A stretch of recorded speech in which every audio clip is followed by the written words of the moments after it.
আসসালামু আলাইকুম। আশা করি সবাই অনেক ভালো আছেন। আমিও আলহামদুলিল্লাহ অনেক ভালো আছি।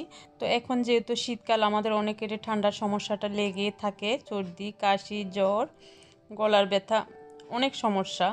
তো আমি আজকে আপনাদের মাঝে যে রেসিপিটা নিয়ে হাজির হয়েছি সেটা হলো গিয়ে লেবু চা মশলা, লেবু চা। এটা করে আজকে আমি আপনাদেরকে দেখাবো। আপনাদের যত সমস্যার সমাধান দিবে আমার এই চাটা।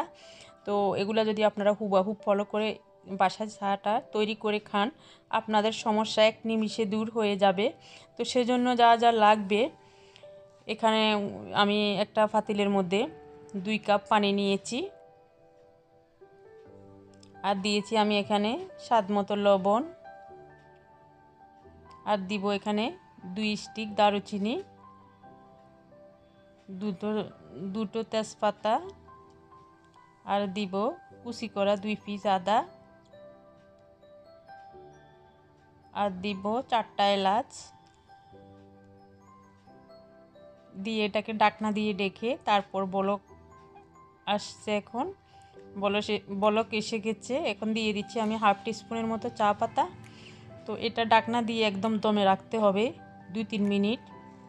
তো এরপরে আমি চাগুলোকে একটা কাপের মধ্যে ঢেলে নিচ্ছি।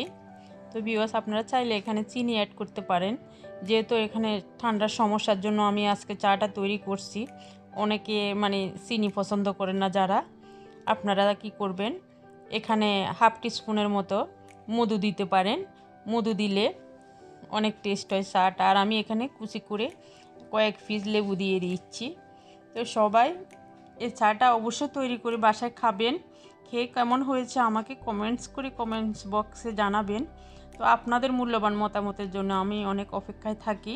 তো যারা এখনও আমাদের ফ্যামিলির সদস্য হন নাই, আমার চ্যানেলটাকে প্লিজ সাবস্ক্রাইব করে দিবেন। সবাই ভালো থাকুন, সুস্থ থাকুন। আজকের মতো আমি বিদায় নিচ্ছি। আল্লাহ হাফেজ।